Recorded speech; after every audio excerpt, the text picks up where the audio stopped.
Welcome to Big 12 Now on ESPN Plus. Senior Day in Morgantown, and Taz Sherman, one of the 7 seniors being honored just a few minutes ago, gets a hug from Coach Bob Huggins. Final day of the regular season in the Big 12. TCU visiting the West Virginia Mountaineers. A lot to be determined on this final day of the regular season in the Big 12, with Baylor and Kansas tied for first. Baylor later today will host Iowa State. Kansas will host Texas.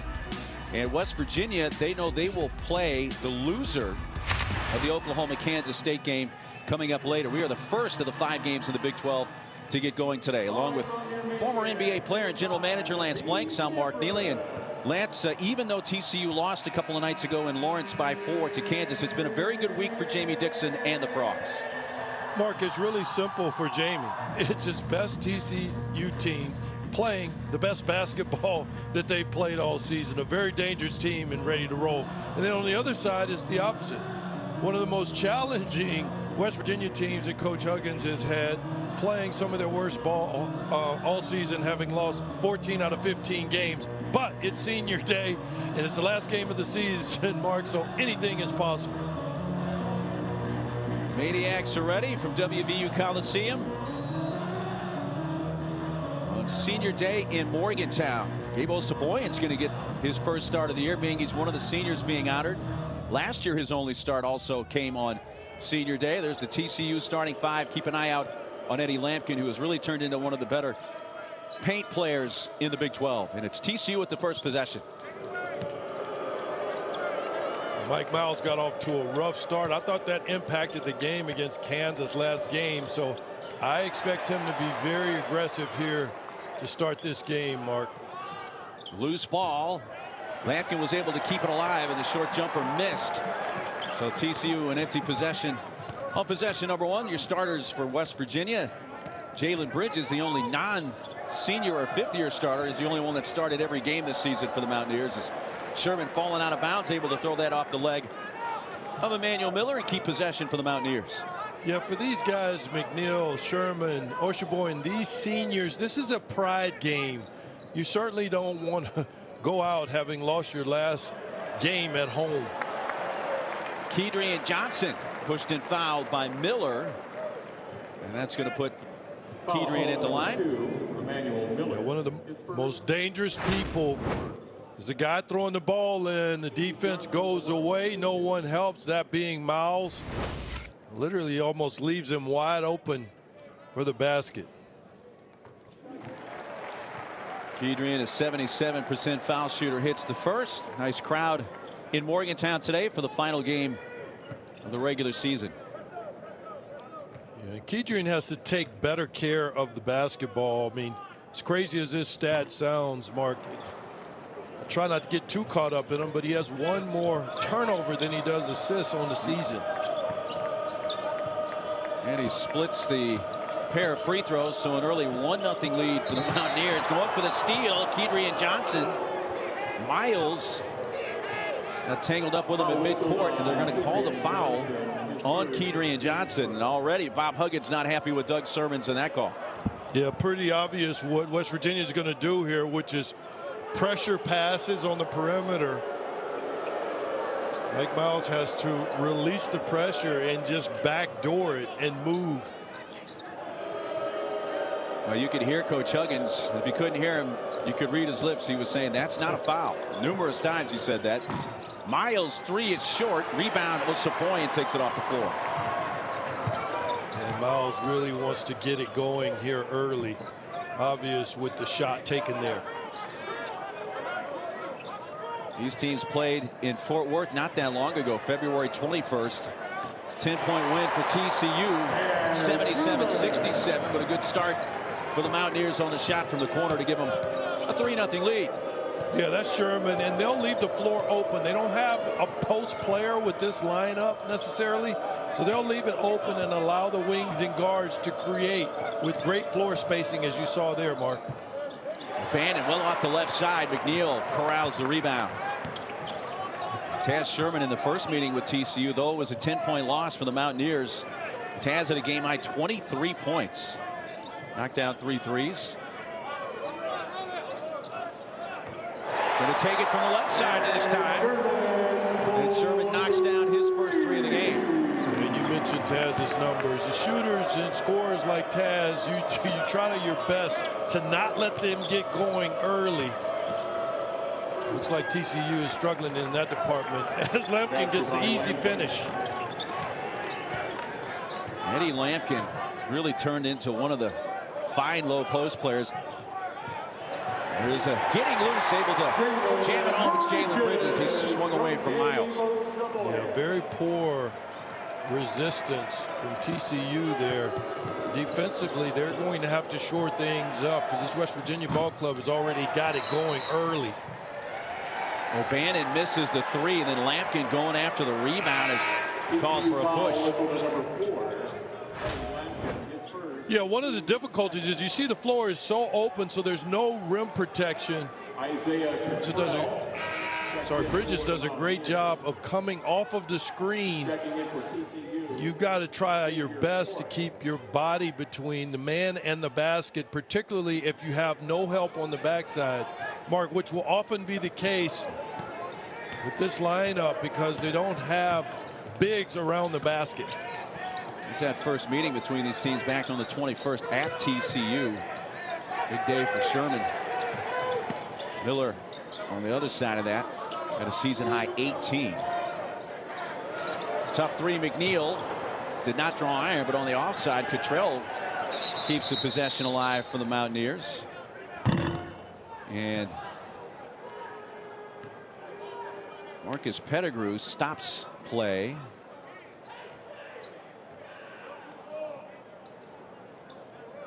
I think we may have had an issue with the shot clock there is the reason.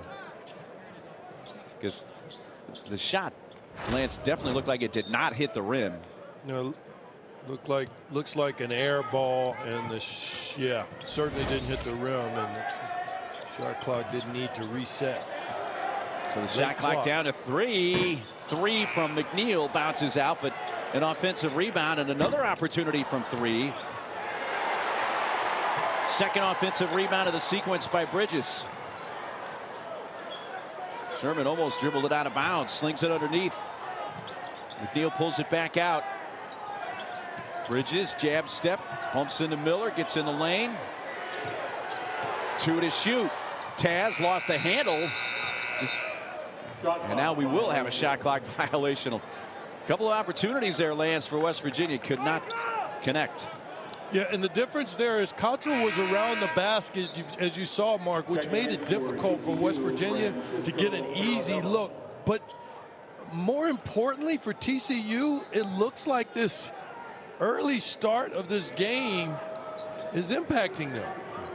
I mean, they're just a step slow at every phase, particularly on the defensive end thus far in this game.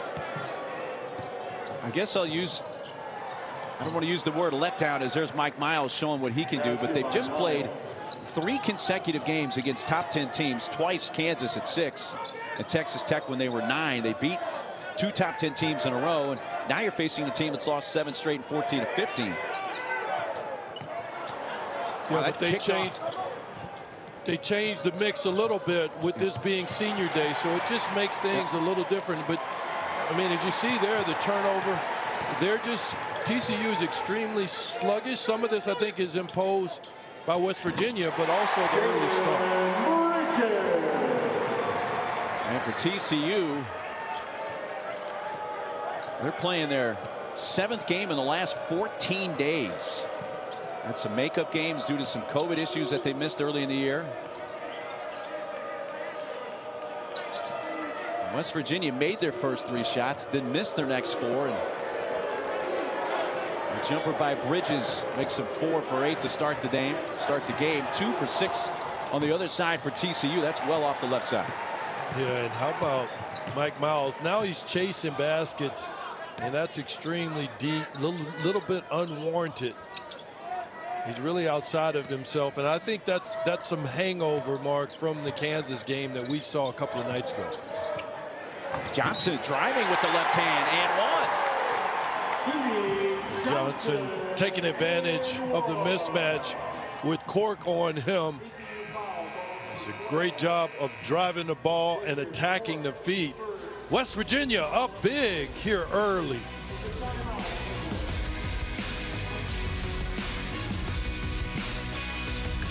Morgantown on senior day for West Virginia. Great to have you with us, along with Lance Blanks. I'm Mark Neely. Maybe that senior day impetus giving a little extra push for the Mountaineers early in this game, Lance. Clearly, you got the senior day and the energy, and then, of course, the early start, maybe some hangover for Kansas or TCU. But you can't take anything away from West Virginia and the way they have responded. Obviously, that young man right there, Taz Sherman, has been special, as have his teammates here early, especially Johnson. Well, West Virginia is going to play the loser of the upcoming game today between OU and Kansas State. Right now, though, going into that game, K-State is the 8. And TCU right now would be locked up with Texas in the 4-5 game. But still a lot to decide. All 10 teams, of course, playing today. We're the first of the 5 games to tip off. And it is a fun time of year to be especially a Big 12 basketball fan. As greatest season top to bottom as this has been.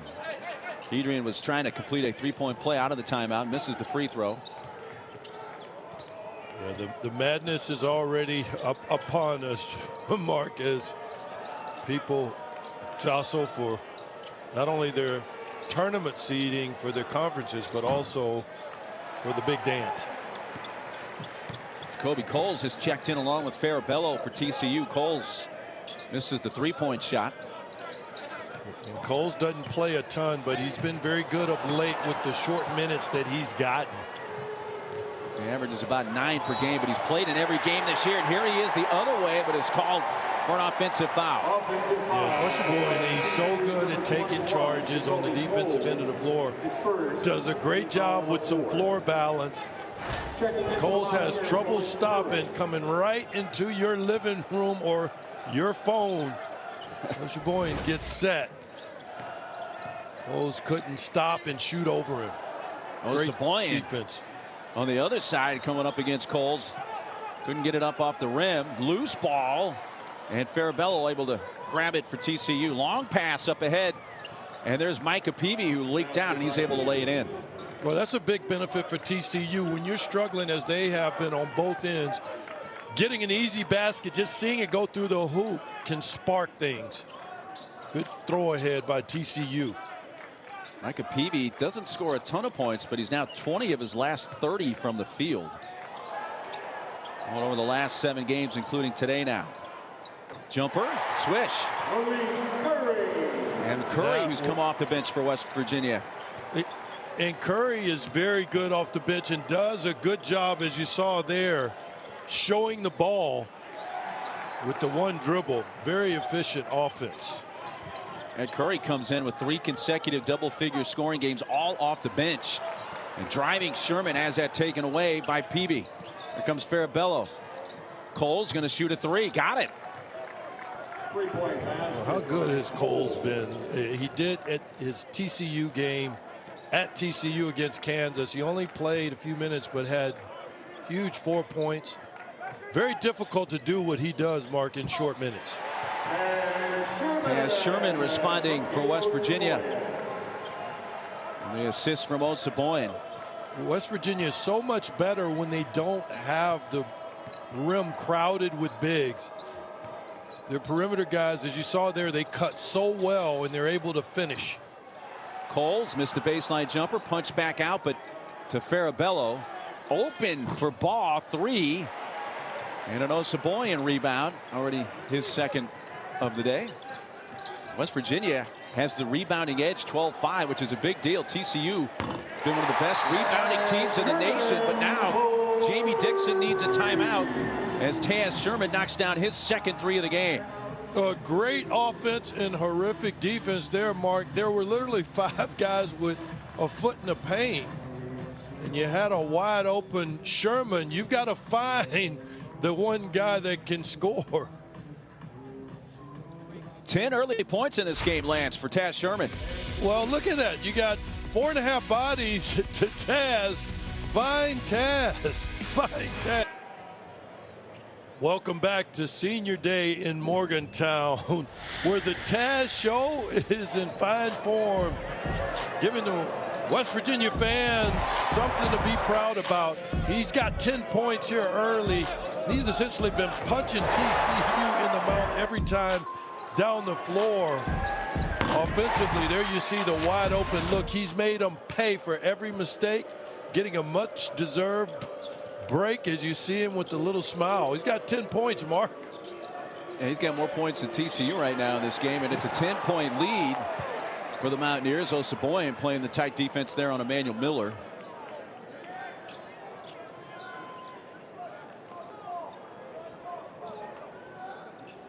Great to have you with us for this Senior Day in Morgantown, working remotely. Mark Neely along with former NBA player and general manager Lance Blanks. TCU's going to have to figure out a way to get that man there, Mike Miles, into the game.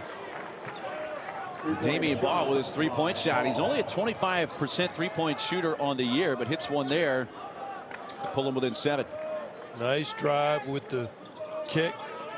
Mike Miles is very good at making plays or passes in the air. He's a pretty athletic young man in spite of his size.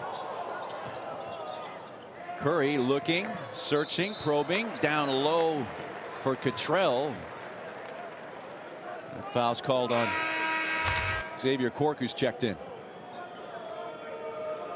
These two young men, they make things happen for their respective teams. Mike Miles is still struggling off of the Kansas game at Kansas, obviously, but Sherman extremely hot. They do a good job, his teammates do, of finding it. Senior Sean McNeil with his first basket of the game. He had missed a couple of three-point shots prior to that, pushes it back to a 9-point lead. Now TCU played Kansas twice in 48 hours, Tuesday and Thursday of this week. The game Tuesday in Fort Worth, Mike Miles had 19 points. In the rematch on Thursday, Lance, he had 5 points and was 2 of 12 from the field. A much different game for him. Yeah, he hadn't found his form. And also the game at Kansas, I thought it took him too long to get involved in that game offensively, which hurt him. And he was just playing uphill the entirety of the game. Travel by Miller, third TCU turnover. Turnovers are another issue for Jamie Dixon's team. They were not an issue for them on Tuesday against Kansas at Fort Worth when they turned it over at season low 7 times, season low for a conference game, and beat Kansas by 10. Yeah, I thought that was the difference really in that game. For both teams, though, they took care of the ball. Great job. There's only 15 turnovers total. Having a little clock issue, so Doug Sermons, our lead official on the scores table, to sort that out.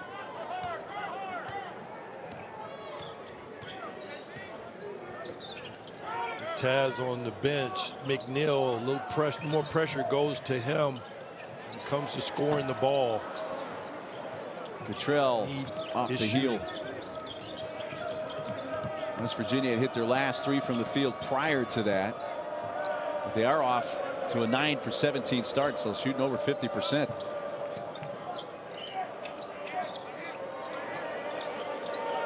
Miles facing up on Bridges. Yeah, they're just doing a good job of making TCU work for everything. Look how crowded the floor is over there with Miles. That shot, that's a 4 shot. They're doing a great job of loading up with multiple people on the strong side. Miles off to a 1 for 4 start from the field. 2 of those are 3-point misses.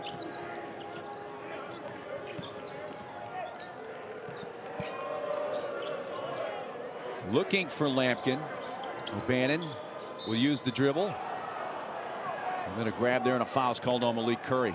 There's nothing there for Lampkin. The bigs, Cottrell did a great job moving his feet. When things are out of kilter and they need a little offense, they like to play through Lampkin, not only because of his ability to score, but he also has great hands so he can move the ball, Mark. But right now, nothing going there. West Virginia is really imposing will on this end of the floor. Saw an open lane, kicks it to Miles for a 3, and it's off the right rim. Boarded by Paulie Polycap.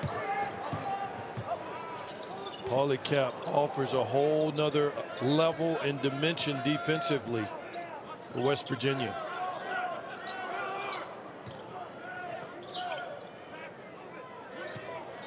Curry. Oh, able to put a little move on Paul, who went flying by, and Malik lays it in. Well, Curry just showed there why you don't always have to be super quick. Sometimes pace can help you. That's what that was, with the little Euro step at the end to make the finish at the rim. Lampkin finishes at the rim for TCU. That ends almost a 3-minute scoring drought for the Frogs. I thought the movement helped Lampkin finish there. Not as easy when they just post him up. I like how they moved him away from the basket and got him diving for the easy finish. Lampkin, by the way, did not play in the first meeting with West Virginia. That was right after he had injured his knee in the game at Baylor and sat out that game against the Mountaineers. Curry kicks it back. McNeil, a deep three's on the way and short. Ball on the run out after the rebound. Finds Miles, and there's TCU in transition, getting out quick. And Miles with the bucket, his second of the game. Well, maybe the easy bucket there gets Miles involved in the game. And then the miss by McNeil. You and I talked about it before the game with him needing help getting shots off. Thus far, the one bright spot with TCU, I think they're doing a great job of closing out hard on McNeil and forcing him to rush, because he's not as good and he doesn't have a lot of time to get the shot off. Miles reaches in. He picks up his first foul. 7:16 to play first half. 7-point lead for the Mountaineers on Senior Day in Morgantown.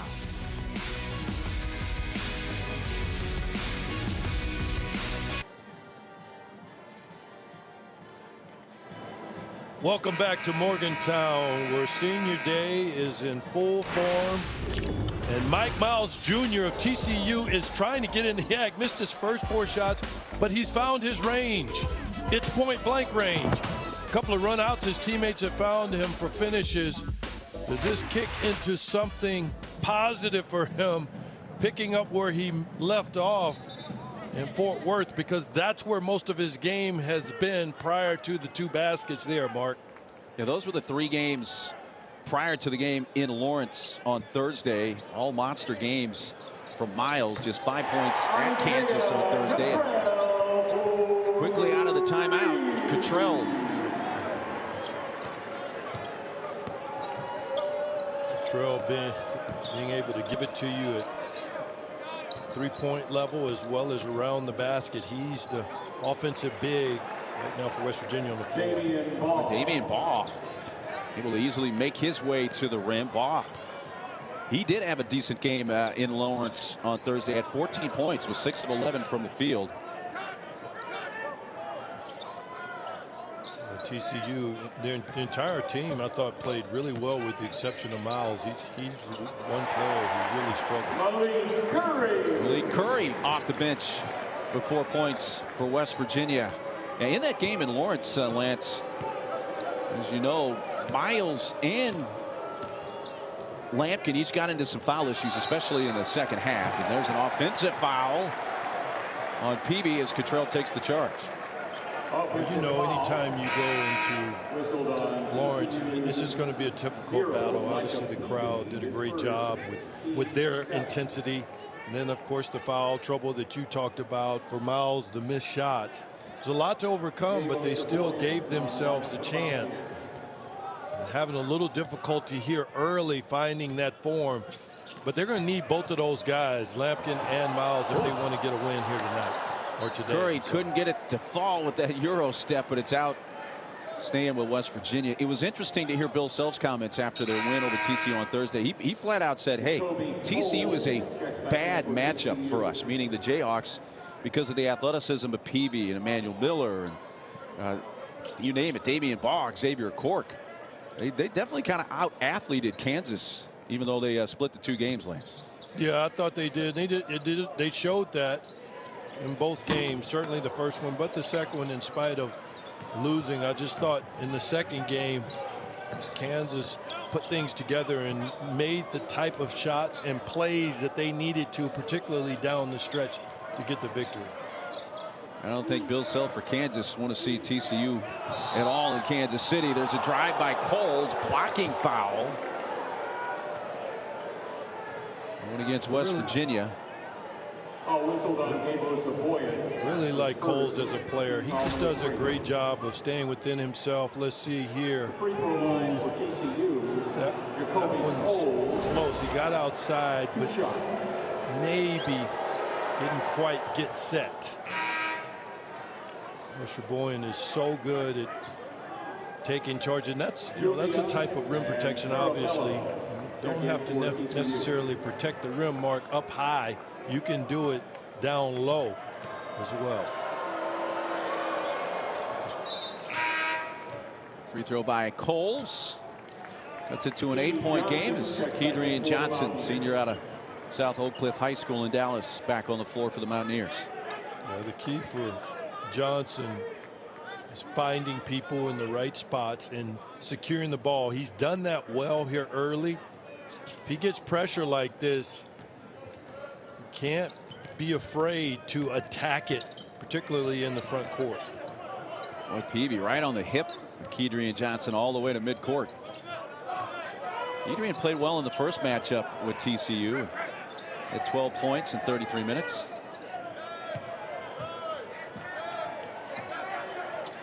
Sherman, 3 over Peavy, short. Oh, Peavy got a hand on it, but the shot clock did not flip over, and they do get a second shot. But here's Peavy up the floor for the Frogs. Yeah, not a guy you want to have to go against. Surprised that Taz took that shot with him there. Coles looking for Suli Doumbia, who's in the game. They get it back, and a Peavy jumper off the heel. And this time a very flamboyant Osaboyan ripping down the rebound. Yeah, and Suleiman is part of that trio of bigs, Cork and Lampkin, that TCU likes to use for some inside presence. Farabello. Foul. His first, team foul number 8. You're on Big 12 now on ESPN Plus. Later today, West Virginia women's basketball. They welcome Iowa State at the Coliseum. Quick turnaround there. That's at 7 Eastern on Big 12 now on ESPN Plus. And tomorrow, women's gymnastics as the Mountaineers host Ball State, also at the Coliseum. That's at 2 o'clock Eastern time tomorrow, also on Big 12 now on ESPN Plus. Tell you what, the facility folks at the Coliseum, they got a busy 24 hours. Yeah. These quick turnarounds. It's that time of the year, Mark. Kedrian Johnson's free throws back to a 10-point lead for West Virginia. 11 has been their largest lead. TCU has not led in this game. Yeah, and not only because, sorry, pal, not only because they're winning, but they are actually, West Virginia, playing their best basketball conference play that I've seen. Offensive is the foul call on Jalen Bridges. Bridges, some guys don't use the vision. Bridges, he's right there. Micah, sorry, Farabello gets set. Yeah, that, I thought he was well in position. A lot of young guys, Mark, have trouble just stopping, and or there's no reason to have to attack the basket in that situation and forcing contact. O'Bannon, after Lampkin threaded a pass to him, O'Bannon able to collect it and score underneath. TCU now has hit 4 of their last 5 from the field, but Mountaineers have gone cold. They've missed their last 5. Yeah, but what they're doing a good job of is controlling pace and getting what they want. Missed They'll 3, take almost that led shot.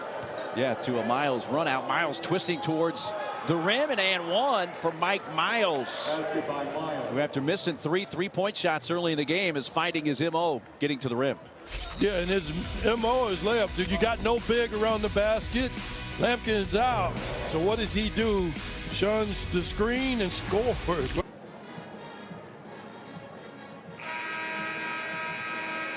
TCU was down 11. They've cut that deficit to 6 with under 3.5 minutes to go in the first half. Well, for TCU, it began a week ago today.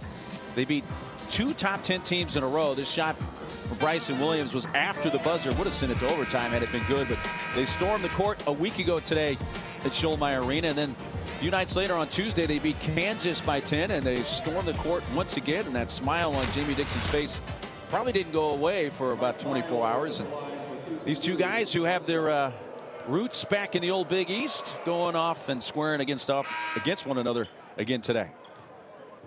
Yeah, a lot of respect, obviously, both of these coaches. And Jamie has done as fine a job as he's done in any season, in my estimation. Obviously on the court, Mark, but I think also with the personnel that he's brought in here, as you mentioned, with what Coach Self said about them being able to match up with Kansas athletically. I think they can do that with most teams in the country. They're going to be dangerous when it comes tournament time.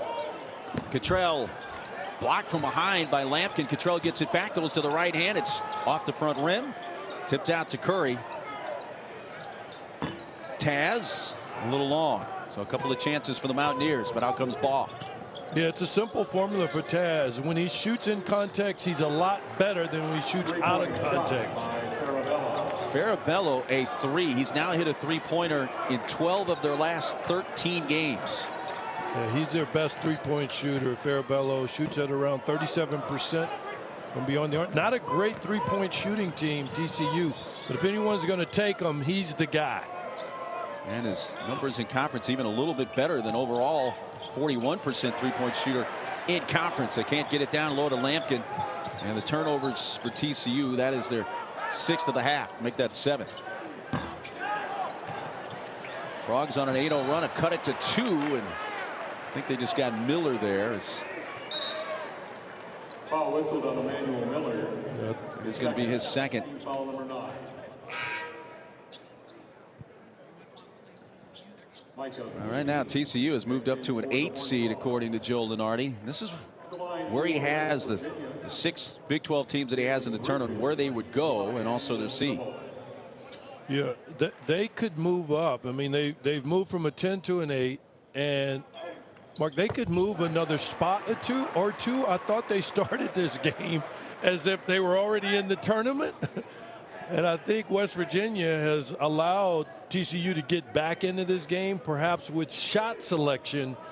But as far as TCU and their seeding, that's what they're playing for. All of these games going forward, this final game against West Virginia, obviously, and then going into the conference tournament, all those games, Mark, are about seeding. And they need to play that way, because seeding in the tournament is the difference often in advancing or going home. And especially trying to get to that second weekend. Curry commits the foul. If you're an 8 seed, and even if you win your first game, you know you're going to be playing probably 1 seed in game 2. Tough to make the Sweet 16 out of that 8-9 spot. Kobe Johnson. Bob Huggins' team has missed their last 11 shots from the field, so they've gone cold. And 11-point lead is down to 2, but now at 4 with 2 minutes to go in the half. Yeah, and they, in spite of that, West Virginia has something to play for. It is senior day, and it does matter. You've got a big crowd in there, and you certainly don't want to embarrass yourselves. Well, Cottrell fouls the 3-point shooter O'Bannon, who's going to shoot 3 free throws. Team foul number 7. Just not the greatest defense there, especially fouling a 3-point shooter. At the free throw line for TCU. You've got to let him come down. I think that was out, at least out of my view. Just too close there on the closeout. This is the first. O'Bannon, a 70% foul shooter this year. He's at the line for the first time today. TCU playing their 3rd game in 5 days. Their 7th game in the last 14. Doumbia has come back in. A win would guarantee TCU 5th place, which would tie them for their best ever finish in the regular season since they've been in the Big 12. You know, also finished in 5th in 2018, by the way, Lance. Yeah, Mark, you really, every season, you want to get the most out of your team. And I think a 5th place finish for TCU in this conference, okay, maybe if you get another game or two. That was deep. Taz Sherman, his third 3 of the game. He has 13 points. If you're TCU and maybe if you get another game or two, maybe you can get to 4th. But I think they have done a great job of getting everything out of this roster with a chance to finish in 5th place going into conference tournament play. Paulie Cap, one dribble, kisses it in. West Virginia had missed 10 straight. Now they've hit their last 2. That's got the crowd back into it. Well, he's a bonus with being an emotional leader, and the scoring is also a major bonus for him. His defense is exceptional, as athletic up front and strong as anybody for West Virginia. Well, Lance, TCU was able to get back in the game, but the turnover bug has bitten, and that's been an issue for them all season. Yes, the Achilles heel. They average about 15 of those a game. And it's a different game for them when they can take care of the ball, as we saw in the game before the last one at home against Kansas. And as turnovers go, they go typically. West Virginia knows that, Mark, which is why they're pressuring them extensively out on the perimeter. 8 TCU turnovers. West Virginia's turned it over 5 times. Both teams with 6 points off turnovers.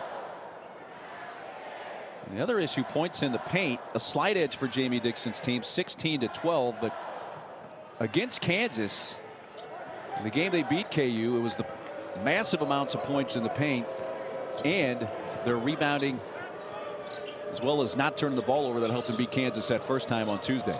Yep.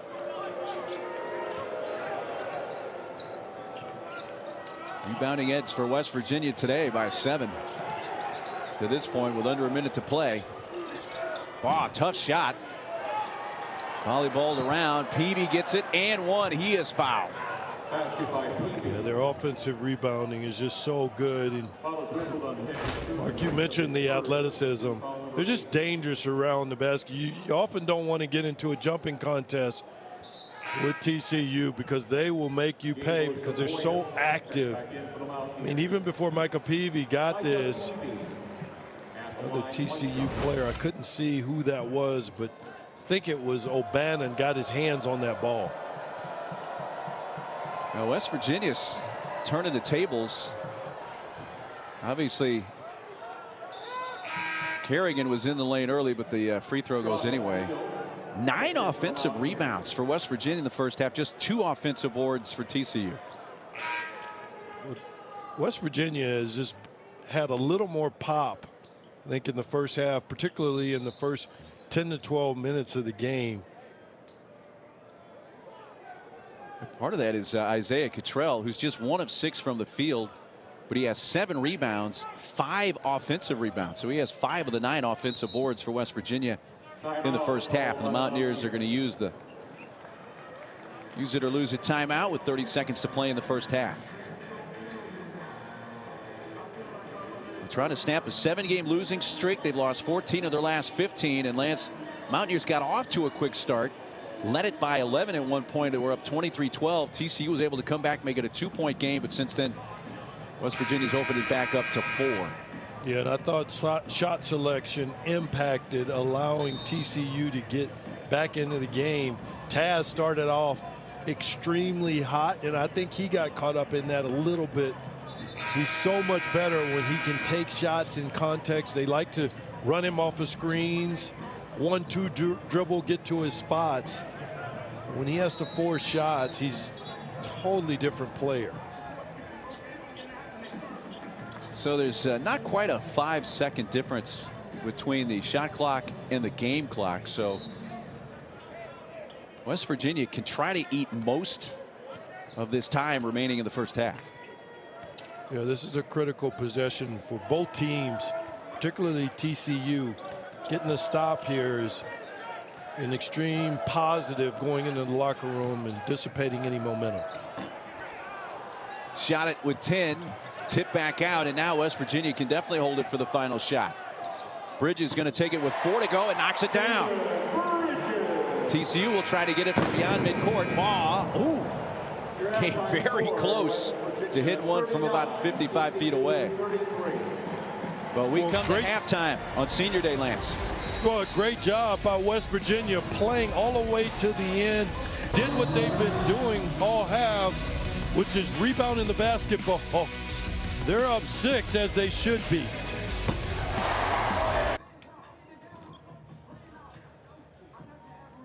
Just about ready to start the second half in Morgantown. West Virginia led it by as many as 11. They never trailed in that first half and lead it by 6 at the break.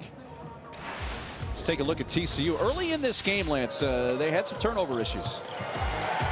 West Virginia was incredibly stingy. I mean, essentially, they came out and punched TCU right in the mouth. Definitely on the defensive end.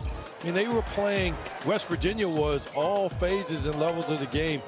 It was as if TCU was sleepwalking until Miles kind of got it going. He had a couple of nice layups after missing his first 4 baskets. But I thought the story of the first half, Mark, was West Virginia. Again, we saw the defense, but the offense was also pretty spectacular on that young man's back, Taz Sherman. He had a glorified start to his Senior Day, got off to a quick start with the 10 points and then just kept it going pretty much for the entirety of the half. I mean, and these guys, go ahead, Mark. I was going to say he winds up with 13, Lance, and you know, rebounding has been what TCU has really built their program on this year, and offensive rebounding in particular. To see those numbers from West Virginia in the first half, out rebounding TCU in both those categories, pretty remarkable. Well, defense, offense, you mentioned it. The rebounding has been exceptional. And then, Mark, how about not many turnovers? Only 5 in the first half. So really all the key phases of the game, West Virginia touched them in a huge way, particularly the rebounding on the offensive end of the floor. And you saw that little note where they were out rebounded. West Virginia was out rebounded by 18 in the first matchup with TCU. Was back on February 21st in Fort Worth. A 10-point win for the Frogs. Mike Miles leads his team back out onto the floor. If you're a West Virginia fan, though, Lance, they know this, that you know, it hasn't been all that unusual for West Virginia to lead at the half. It's been issues in the second half where they've lost leads and lost games. We'll see how it plays out today. Yeah, that's where they struggled, and teams that are struggling typically struggle as the game wears on because you've got to sustain what you've done, and sometimes that's just a little bit too high of a bar as they go in early to the big fellow, Sheboygan. Great to have you with us as we're off and running in the second half. Mark Neely, Lance Blanks working remotely, but Senior Day in Morgantown. A little help defense comes as Miller was backing down, trying to get into the lane. Knocked away. It's going to remain with TCU. I mentioned them being stingy just a moment ago, and that was an example of it.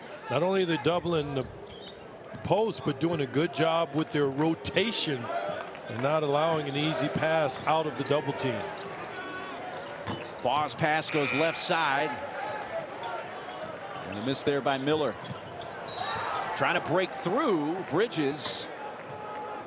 But a whistle and a foul going against TCU. Not quite a minute gone here in the second half. That's on Miles, his second. TCU foul called. A good job of putting pressure on the defense and transition.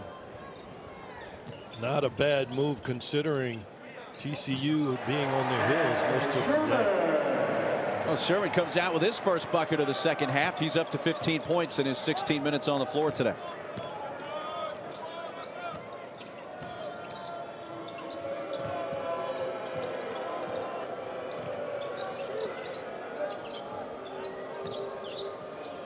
Bannon picked up the dribble. Don't like Bannon in that area of the floor. He's much better on the wing. Miller came crashing into the lane, just threw it back out, and Osaboyan was there anyway to take the charge. West Virginia is forcing people to have to make plays in areas and spaces they don't typically do that. That being Miller. Miller's much better as a receiver than he is as a creator of the offense.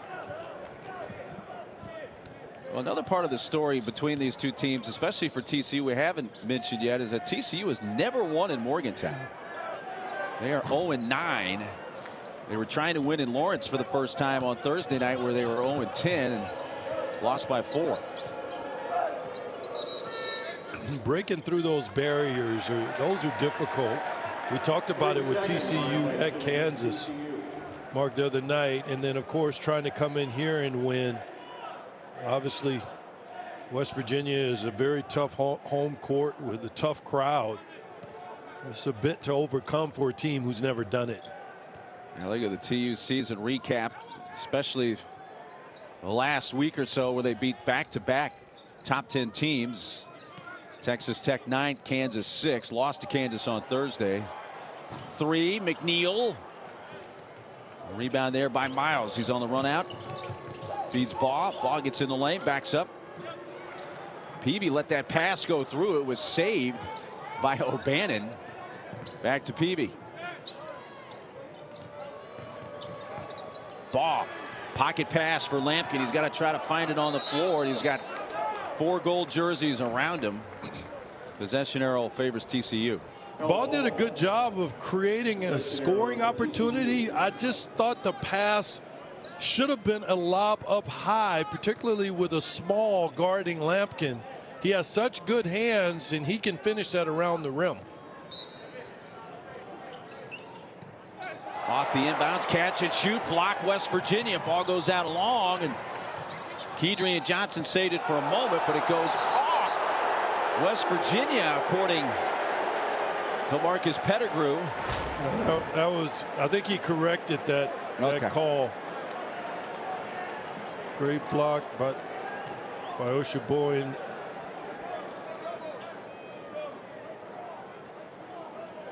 Yeah, then Baugh throws it out. I just think that was a mistake he corrected. I think the roof would have come off the place had it was he starting stayed. to.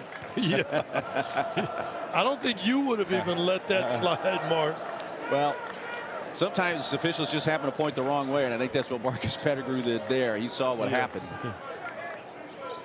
Jumper, Kedrian Johnson, in and out. Tipped around by Pauly-Cap, but out comes Baugh. Pocket pass, and this time Lampkin finishes with the driving lay-in. One of the benefits, anytime your point guard or a guard who can handle the ball, get the rebound, literally just taking the defense, rebounding it, and turning it into offense with the quick push to the offensive end. Similar scenario here. Yeah. West Virginia just turned it over for the first time in the half, 6th time in the game. And I like the move by Baugh to push tempo, considering that TCU has had a hard time running half-court offense thus far against West Virginia. The defense have just been too good. They've been playing passing lanes and pressuring the ball. So using the whole court is a great move by Baugh. Miles drains a 3. He had missed 3 previous 3-point attempts, and with that, TCU's now 4 of 10 from beyond the arc. When that quick, they're back in the game. Second turnover of the half for West Virginia, and Peavy lays it in, and just like that, TCU makes it a 1-point game. Well, it's amazing, Mark, how you can fall to your level of comfort. We just mentioned how West Virginia has struggled in the second half of games, especially on the defensive end in terms of what they give up. They came out solid. I think Baugh changed the momentum with the easy baskets and the pushing of the offense. Well, a technical foul called on Eddie Lampkin. That's why McNeil is at the line shooting the free throws. He hits both. So just as TCU had gotten it down to 2. A great throw ahead by Lampkin. But I don't know what happened. Yeah, we're working remotely, and we're told perhaps he said something to the West Virginia bench. And you and I have seen Lampkin, especially the other night at Allen Fieldhouse, where he became enemy #1 for Jayhawk fans very quickly. He's a very emotional player, and perhaps the emotions got the better of him right there. Yeah, he is emotional, but doesn't necessarily let it implode on him, Mark. Tonight, or today, it impacted his team, unfortunately, when they had a little bit of momentum. Sherman is fouled. He's going to shoot 2 free throws when we come back. Early second half in Morgantown, and the Mountaineers have a 3-point edge.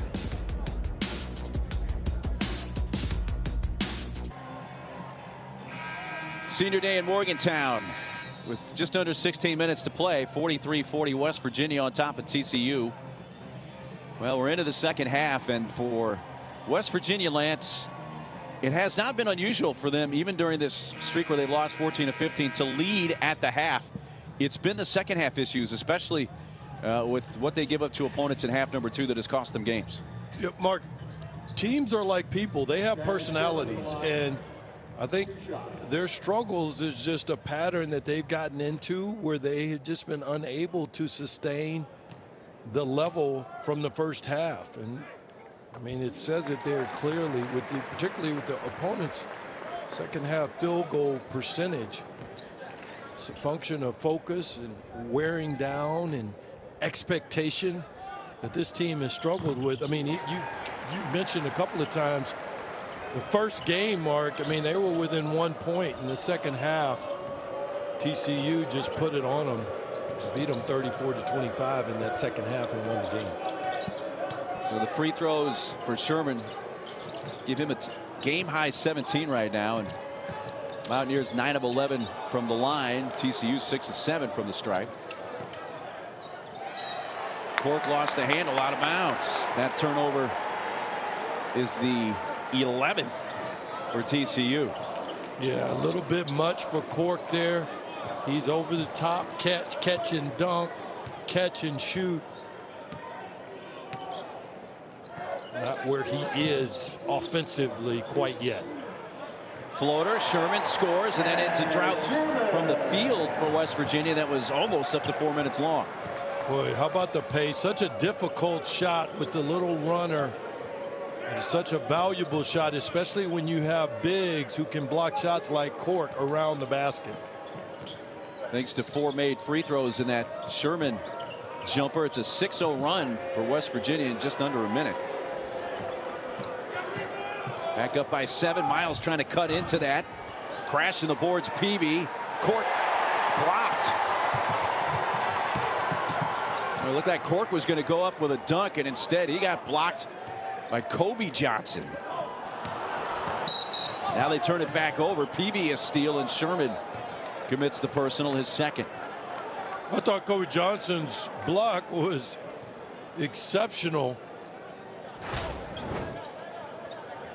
The left hand and just raising up and doing all that in one motion, it freezes the defender, in that case Micah Peavy, which is a good thing with his leaping ability and ability to defend the ball.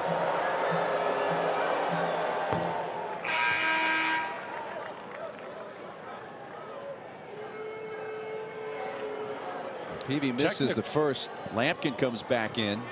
Well, technicals are shifting momentum, Mark. I thought the Lampkin technical a moment ago shifted things a bit for in West Virginia's favor, and perhaps the same thing in technicals doing them a favor, TCU, and getting them a little bit of momentum. And again, Lance and I are working remotely, but that looked like technical free throws. So 2 shots in the ball for TCU.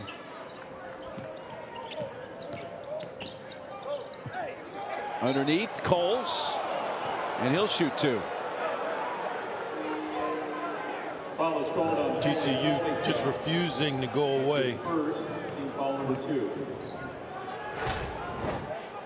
Ball does a great job. You got 3 guys. You got to pre-rotate there early.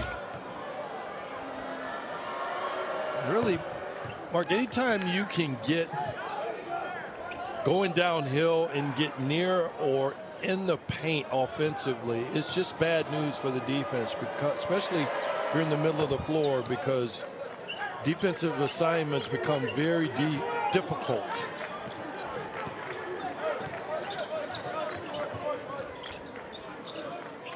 West Virginia led by as many as 11 in the first half. TCU has never led. They've gotten within 2 recently. Now they've cut it to 3. So a 1-possession game, and Curry loses it. Coles dives for it. I was going to say it's off Coles. Michael Peavy checks back in for TCU.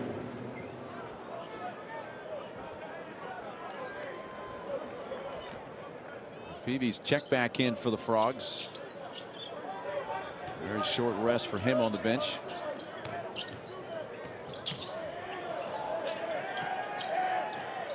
Sherman somehow found McNeil on the baseline, who turns it, shoots, and scores. Very difficult shot for McNeil, but usually at his best when he is a receiver and not necessarily the creator. Good job continuing to move. We're going to call the blocking foul on Polycap, his second personal. Very fortunate of ball. I thought Polycap might have been there, Mark. Ball whistled on Polycap. I'm not sure. A little bit. Team foul number 3. A little shuffle of the feet in the end. Maybe ball at the line for the first time today, and a shooting. Gabo Savoyan checks in for the Mountaineers. In spite of TCU's challenges, they've done a really nice job of overcoming hurdles and just staying within striking distance.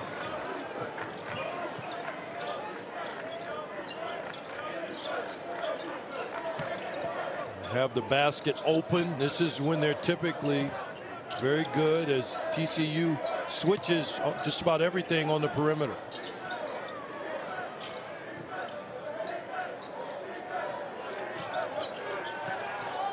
Savoyan passed out of the double, but turns that over. Boss stumbles. Now he loses it. Curry staggered but gets to his feet. Tries to split a couple of defenders. Does so and scores. Really no reason for the turnover by TCU, but a good job of turning the defense into offense. I think all the guards have done a good job of seeking and finding opportunity from defense to offense. 3-point shot missed by Miles, who's now 1 of 4 from beyond the arc today. Like that 1 of 5. And one of the worst places you can turn the ball over as a off guard, a secondary ball handler, or a point guard is on the baseline, because typically there's no floor balance. Polycap, Peavy kept the degree of verticality, no foul there. Miles traveled. And the turnover total for TCU increases to 13. Well, up around their average, TCU is.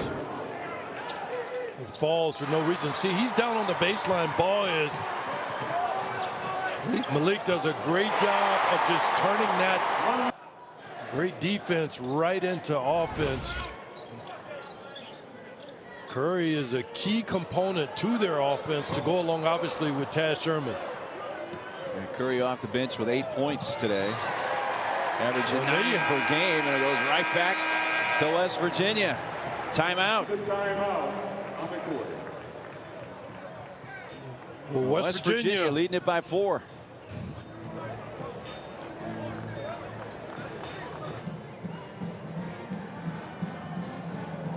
Welcome back to Morgantown, West Virginia, where TCU absolutely refuses to go away. They keep getting right up behind West Virginia for reasons like this. Their offense has been exceptional when needed.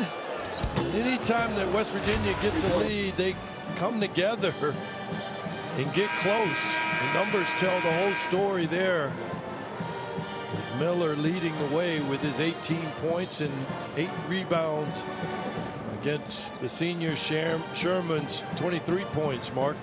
Yeah, that first meeting back on February 21st, 10-point win for TCU. But Jamie Dixon's team, it seems, you know, like those last 3 examples, that they have done better in transition or kind of on a broken floor than in the straight half court offensively Lance today. Yeah, when they get bogged down in the half court, and West Virginia has done a great job of making things difficult and crowding and double teaming when need be. Well, the defense collapsed on Sherman there, and they've got numbers going to the rim, laying it in good, pulling TCU within 2. Emmanuel Miller. Yeah, the transition baskets are the key for TCU at this point. They've essentially aborted half-court offense. And we showed you Miller's numbers in the first meeting a few moments ago where he had 18. That bucket he scored just a few seconds ago, his first field goal of the game, his first 2 points. Yeah, Mark, you mentioned the last game that these two teams played, and Coach Huggins was sure to challenge his team. Basically said, and I'm paraphrasing it, they need to find out who wants to finish the year and who doesn't in terms of the way they play. Peavy trying to find Lampkin. Sherman got a hand on it. They got a TCU foul. So we come to another break. We just have tad bit over 11 minutes left on this senior day, and West Virginia leading TCU by 2. Happy to have you with us. Senior day in Morgantown, also the final day of the regular season in the Big 12, along with Lance Blanks. I'm Mark Neely. Rebounding is really one of the key things, Lance, that TCU has hung their hat on this year. West Virginia slight edge, 24-22, but on the offensive glass, 10 offensive boards for West Virginia, just 4 so far for TCU. Yeah, essentially trading places, Mark, and I think neither one of these teams are great three-point shooting teams, and they've been true to form here today, and neither team shooting very well from beyond the arc. So those offensive rebounds, as you point out, become a key element to getting a win here without the shooting piece. And Miles, no question, he has been better today driving to the rim, like most guys are, but he has a dozen points. Yeah, he started settling early, and I thought forced some shots that are were out of context early in the game, but getting downhill is the key to for him, and getting to the basket. So TCU has tied the game, and now they have a chance to take their first lead. They have never led at any point today so far in Morgantown, a place they've never won in their school history, going 0-9 in the Coliseum. Yeah, he feels like he has a mismatch, but a good job by West Virginia here with help on the backside. Coles, that's O'Bannon actually, and it hits the rim and bounces over the backboard. You mentioned three-point shooting. Yeah, TCU is 4 of 11. And for West Virginia, 4 of 19. Also checking in, And you talked about the offense, from defense to offense and running the ball, but even when they can't run, that being TCU, because West Virginia's half-court defense is just so good, you've got to try to score early in offense, like the first 10, 12 seconds of the shot clock. I think you have a better chance than trying to run a late clock with West Virginia. The defense is just too good, and their help is exceptional. Long 2 short from Sherman. Mountaineers have now missed their last 5 from the field and have not scored in over 3 minutes. And for the first time today, TCU has taken the lead as Damian Baugh drives and scores. Or the heck with it. Don't run any offense. Just drive the ball all the way down court. And Baugh, fast break. Damian Baugh, 4 quick points. He now has a dozen, and just like that, TCU up 4.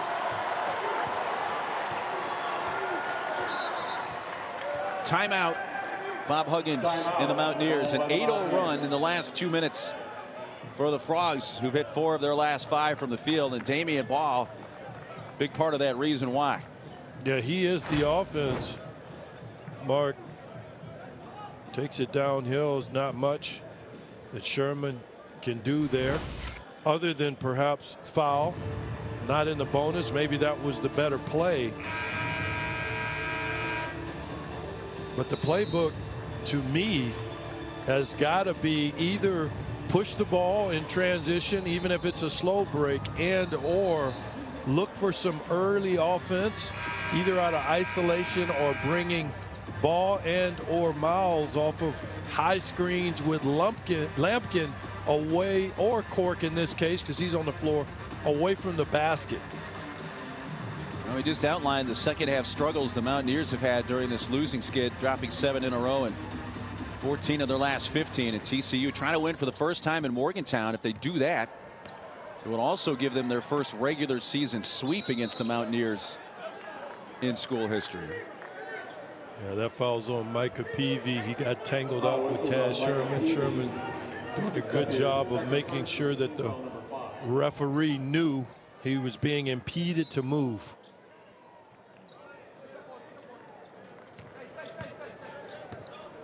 Well, the scoring drought for the Mountaineers to reach 4 minutes. Sherman lob over the top, somehow gets it to Polycap, who lays it in.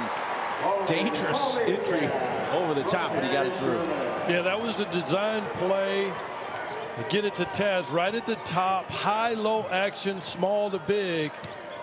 Got to put a little more pressure on Sherman if you want to stop that. Ball gets underneath, feeds Court. Loose ball is picked up by Sherman. Here come the Mountaineers. Up ahead, turning, shooting. Johnson, offensive foul. Good defense, getting set. Offensive foul called on Johnson. We talked about it earlier with Johnson with the turnovers. It's essentially a turnover. And young guys, Mark, they premeditate. There was nothing in his mind that was going to stop him versus allowing the defense to dictate what to do. And in that case, there's no reason to go try to get an early basket. Run a little offense, especially if someone is sitting right in front of you.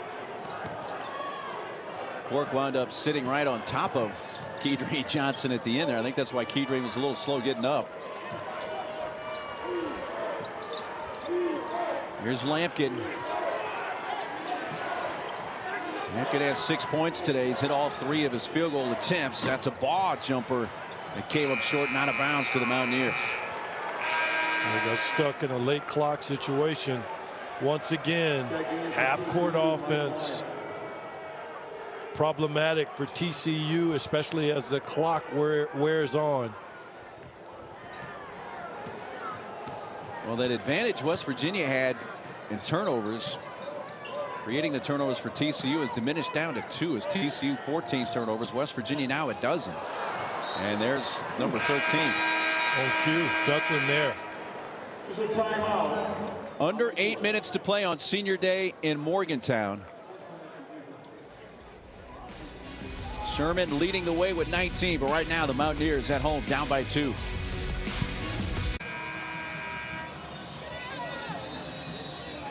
Senior Day in Morgantown, 2-point lead for TCU. They've been able to take their first lead thanks to 4 turnovers in the last 5 minutes for West Virginia, and Miles and Baugh doing things offensively, Lance. Well, the perimeter has carried them. TCU of late. Ball's defense has been exceptional, and it really, his defense has been the best offense because it's turned into buckets. The other thing that's a little under the radar for Ball is 6 assists against only 2 turnovers. A great pass there, and the athlete in Miller unable to catch and finish. Woo. Oh, wow. Wow. Home run pass. Miller had it, but apparently dragged the feet just as just they came crashing in. Glad our camera folks okay. That was coming right at him.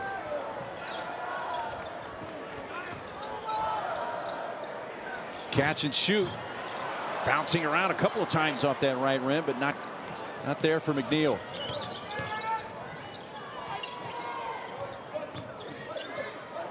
Peavy, nice little up and under move.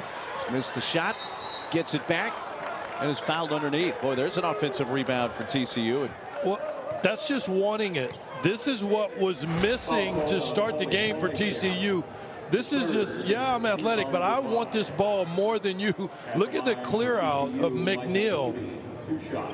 He tried to sell it as a foul, but Micah Peavy is really, you're not going to get, Mark, more than 3-4 guys tops that are as athletic as he is.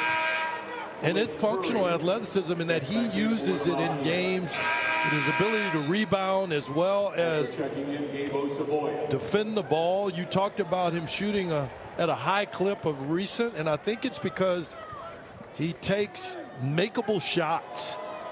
Doesn't do a whole lot on the offensive end that he can't do, but every game out, he just gets a little bit better than he was the game before. And he helps TCU now to a 4-point lead once again. Both teams shooting well from the line, especially TCU down 13 of 14. You're often looking for that third guy. That's the guy, the role I should say Michael Peavy's playing. Who's going to play that role for West Virginia? A fade away by Sherman, left that short. Rebound by Peavy. TCU with 3 in double-figure scoring now, as Baugh and Miles each have 12. Peavy with 11. Sherman leading the way for the Mountaineers with 19. No other double-figure scores right now for them, though a few are flirting with Curry and Bridges at 8. Yeah, that other guy is so critical, the second and third guy, to help lead and score. Miles now has 14 to lead TCU in scoring, and no question, he early in the game, Lance, he missed 3 or 4 threes and then has determined, hey, the outside shot's not falling today, I got to get to the rim. That's just smart basketball by Miles, and knowing that you just can't keep settling for jump shots. That's going to be a goaltend on Peavy. We mentioned other guys, Ball, Micah Peavy, Miles.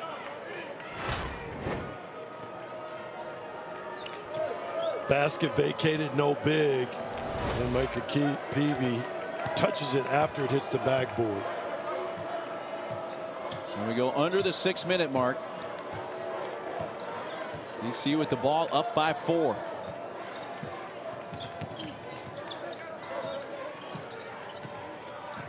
Peavy trying to turn the corner on Sherman, but can't. This is where they've struggled, these late clock situations. Ball high off the glass. Lampkin was going after the rebound, but Osaboyan beat him to it. I bet that TCU is 0 for the game under 10 seconds on the shot clock. Yes. It's just incredibly difficult for them to score in half court in that scenario. Getting his own miss. Third opportunity, Osaboyan scores after the Curry misses. Well, just great effort staying with it. That's what Osaboyan does. He does a lot of the dirty work, takes charges, rebounds the basketball. And in this case, did a little extra, brought the crowd along with him. Offensive foul, no bucket on Miles. No bucket for Miles as Polycap took the charge. I thought that was created by this scrum underneath the basket. Osaboyan coming up with the basketball. We mentioned this being a little bit of a problem for TCU, giving up offensive rebounds. They lose this game, that's what they'll be looking at in film session. 12 offensive rebounds for West Virginia. They don't need one there. We split the little double team there. Got the easy finish because there were no bigs around the basket. So Curry now in double figures scoring with 10, joining Taz Sherman in double figure scoring for the Mountaineers. Peavy trying to get to the rim. Polycap, that's on him. That's his 4th. He would be the first player on either side to 4 fouls today. Well, Fouls whistled on Gabo Saboya. Second. Team foul number Curry 6. there, you see stepping out was Lampkin, and he just shot right down and low, right under him, much lower than a big's going to be able to get. And he knows the big is out, so he also knows there's a basket to be had if he can get through that or get out of that screen and get to the basket quick enough. But also, okay, so you've got Sherman, obviously you've got Curry, obviously Who's the third guy? Can McNeil come along with them? Cottrell, perhaps. I think West Virginia needs a third guy to steer this to the finish line with a victory, Mark. And PV hits 1 and 2, ends a 6-0 run for the Mountaineers. By the way, that foul was not on Polycap. It was on Osaboyan, his second. And with that last free throw, 1-point lead for the Frogs. By the way, Francisco Farabello has not played in the second half due to a groin injury, we're told. Polycap, that's Gabe Osaboyan going to the rim. And he's going to shoot a couple of free throws with 4 minutes to play on senior day in Morgantown. Honored their 7 seniors just prior to game time. Will it be a winning senior day for the Mountaineers?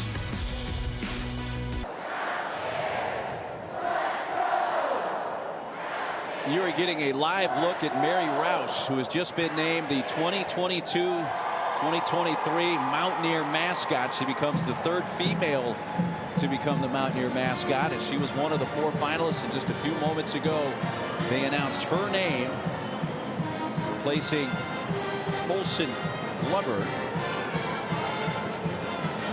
as the new Mountaineer mascot. And the crowd, it's a big deal, Lance. Quite the accomplishment. Yeah, quite the accomplishment.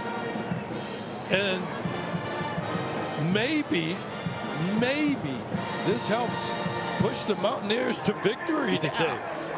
This, I think, was your strategy here, Mark. Just perfectly timed.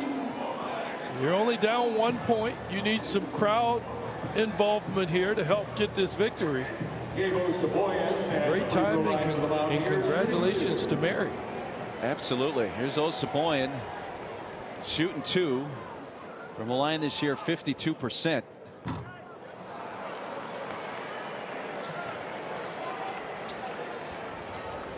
That's a decision that'll need to be made with keeping him on the floor too on the offensive end.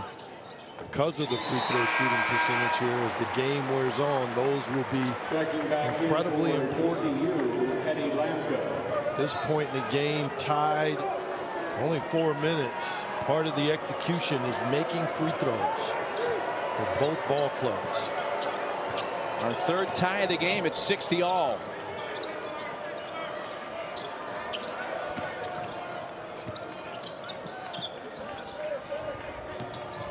PV.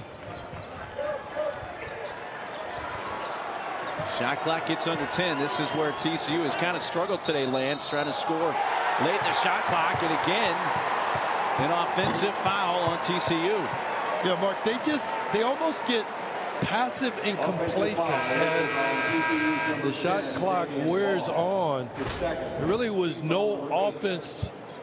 This ball is going down. I think the shot probably was around the elbow, and ball continued to go downhill and put the shoulder in the chest. I thought it was the right call.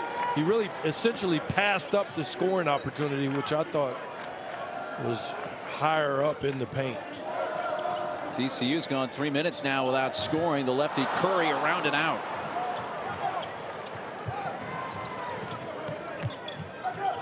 Also think the big around the basket. You see Corks there. Getting him out of there will give them a better opportunity to get some early offense getting towards the basket. It's just too crowded when the big is around the rim. Looked like Curry took some contact there. They play on. Again, the shot clock gets down to 5. Down low, a miss. Cork had it bounce off him, or actually off West Virginia, and staying with TCU. Coach, your point. Looking at, there's a little push.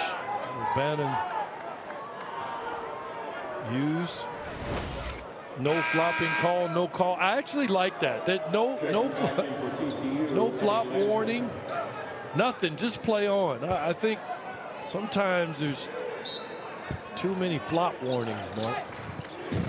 Been a point of emphasis, and they certainly have emphasized it this year. Yeah, the point of emphasis doesn't necessarily mean you have to call it all the time, but sometimes you can push a guy and It's not a foul. He just kind of fell back. Lampkin back in there.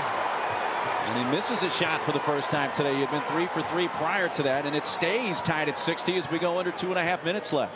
Well, the hands are so good. That's just a really bad miss. There's no reason really for Lampkin to miss that.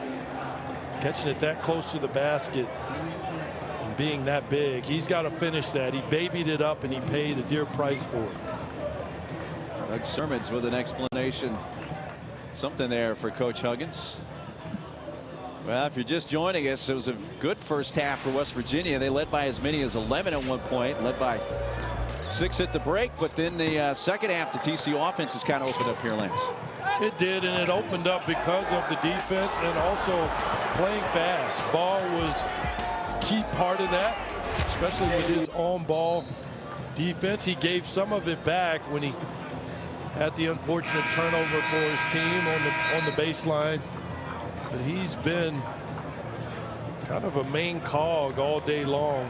That young man there, Miles, struggled a little bit early and then said, you know what, I think I'm going to start taking this thing to the basket, which he did. And that young man got his team going early. Taz Sherman on senior day and got off to a scorching hot start. Sherman has 21, Curry 10, the two double figures for the Mountaineers. Curry loses that off his leg, and the turnover is the 14th for the Mountaineers. Our game summary: rebounding edge just one for West Virginia, but the offensive rebounds still favoring the Mountaineers heavily. This is just poor execution right now, I think, on both teams' part. We're having guys miss free throws. You saw Lampkin miss the putback. There, Curry's trying to drive into traffic. There's no real lane there. This is a time when you've got to really focus and look for good shots and execute, which is not only physical, it's mental. Yeah, Lance, West Virginia called a timeout, didn't even get a shot, turned it over, and now hounding defense looking to trap Miles and to help him out. TCU gets a timeout. Timeout called by TCU. Well, we're under 2 minutes to go on senior day in Morgantown, and here's what's ahead. West Virginia is going to play the loser of the upcoming game later today between Kansas State and OU. Right now, K-State is the 8th seed.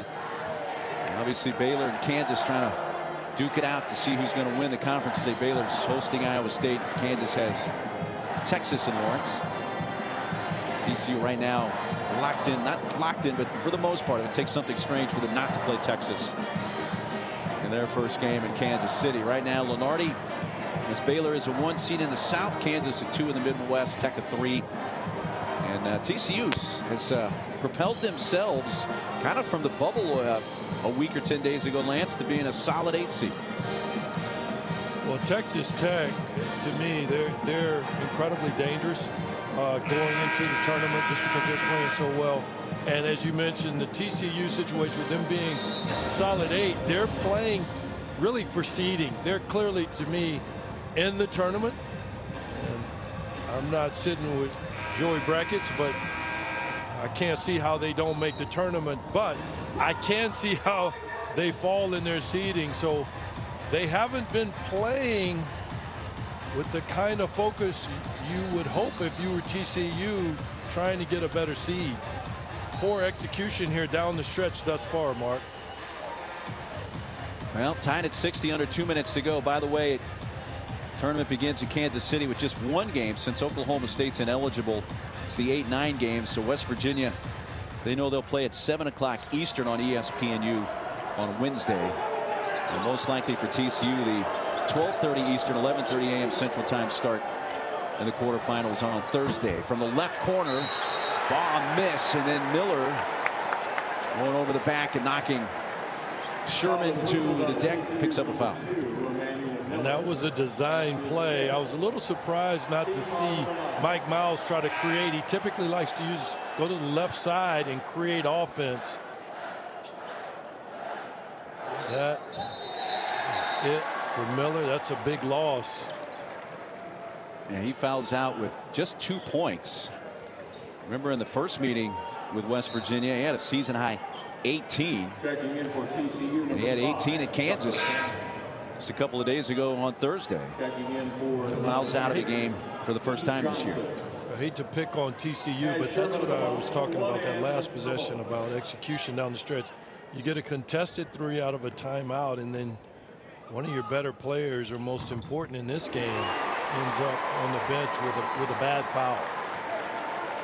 Taz Sherman hits a huge front end. Neither team's really been scoring here the last several minutes. TCU's missed their last 4 from the field, 7 of their last 8. West Virginia hasn't had a field goal in about 3 minutes, but they get a couple of points, big points from the line, and Taz Sherman, who now has 22, make that 23 points.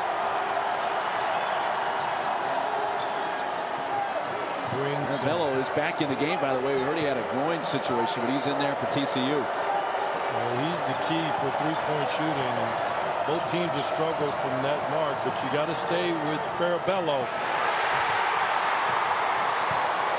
Well, they crowd into it after the turnover, the 17th.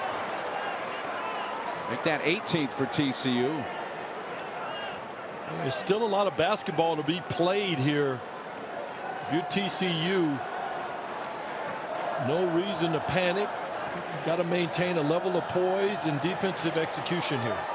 The drive, the bucket. Taz Sherman with 25. Miles a 3. Put back miss by O'Bannon.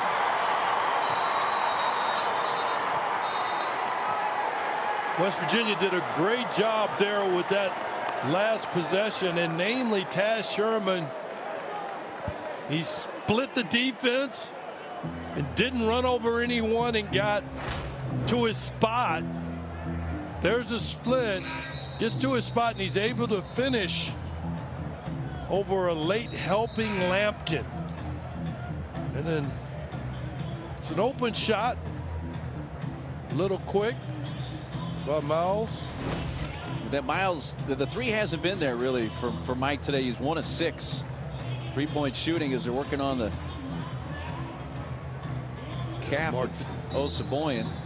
The 3 hadn't been there for anyone. I mean, 20% for West Virginia, 28% from beyond the arc. TCU, what has been there for Miles is getting to the basket, or around the basket, where he's been able to finish. Hasn't been a whole lot of scoring the last few minutes, but it has been an 11-1 run for West Virginia over the last 5.5 minutes. As Coach Huggins' team trying to snap a 7-game losing skid. Haven't won since they beat Iowa State back on February 8th in Morgantown.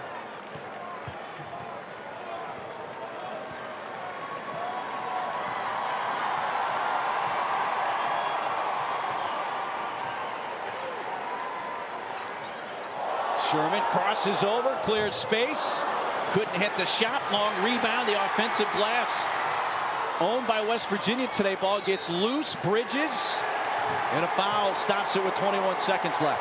We're surprised that they would try to go get a little offense. Great job getting a long rebound. Taz created an open look for him. Things have just fallen apart for TCU in the last 90 seconds. That's a good look by Sherman in isolation there. The crossover.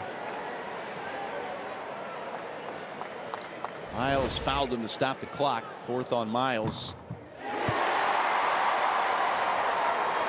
Bridges hits the free throw. They get a 5-point game.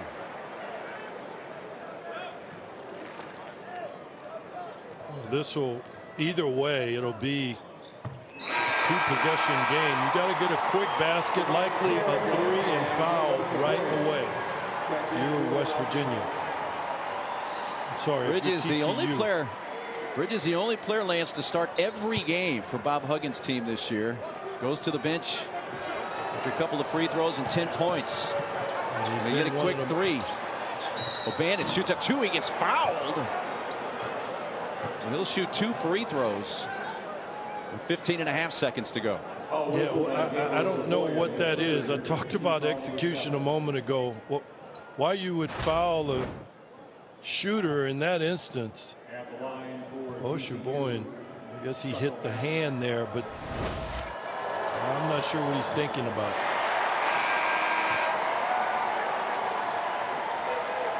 McNeil and Bridges back in. Offense, defense. And Oshaboyan, one of the 7 seniors on senior day, imploring the crowd to their feet. He gets a hug from Coach Huggins coming off the floor. Yeah, he wants to hug, and Coach Huggins wants to coach as he points. 5-point game.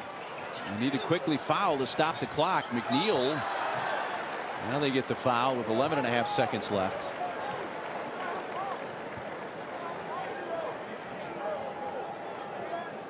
West Virginia on the cusp of ending this 7-game losing streak. Losses in 14 of their last 15. Trying to get it, pick up a win on senior day in Morgantown. Well, this is a great win, Mark, especially after losing 14 of the last 15, the senior day. And who knows, maybe you carry this into the tournament and have a moment or two. This would pretty much put it away if he can hit it. And he makes it a 3-possession game. McNeil comes off the floor for the final time at the Coliseum. What a great moment after senior day and a great time at West Virginia. Well, there's a 3 for Miles, his second made 3 of the game. TCU had missed their last 6 shots prior to that. That cuts it to 4 with just 6.4 seconds left though. It's actually going to be a little too late for TCU. It looked like they're going to leave Morgantown with a loss for the 10th time. Yeah, you got to make sure you get this pass inbounded. Well, I think that 3 has changed Bob Huggins' plans now. I think McNeil is going to come back on the floor. Since it's a 4-point game, as you look at the reset, the possession arrow does favor the Mountaineers. West Virginia in the double bonus. TCU in the bonus. There's been 17 fouls for the Mountaineers, 11 committed by TCU. Yeah, Mark, crazier things have happened. So West Virginia, you got to get this inbounds, and smart move by Miles Jr. getting it up the court quickly and knocking that 3 down. And 17 points today for Mike Miles. It's 33 minutes. You've got to foul on the catch. If you can't get the steal, you want as little time as possible to go off of this clock. So it is not over yet.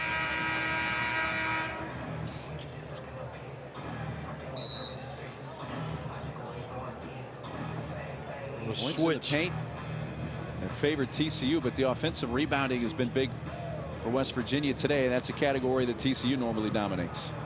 And part of the reason that TCU had so many points in the paint, especially in the second half, was their runouts. Got a foul. Neal comes back in. The tick or so comes off. Ball stops it with 5.3 left. And they wanted McNeil in there for his free throw shooting because he's best free throw shooter on the team at 85%. So that's why he got it back on the floor in a hurry there, Lance, after that Miles 3. Yeah, he thought he was done with playing at home in the Coliseum. I think I just said he comes off the floor for the last time at Yeah, the Coliseum, and then he's back on the floor about 10 seconds later. And doing what he does so well. That's hitting from the line, 5 of 5 today. Mountaineers now 17 of 20 from the stripe, 85%.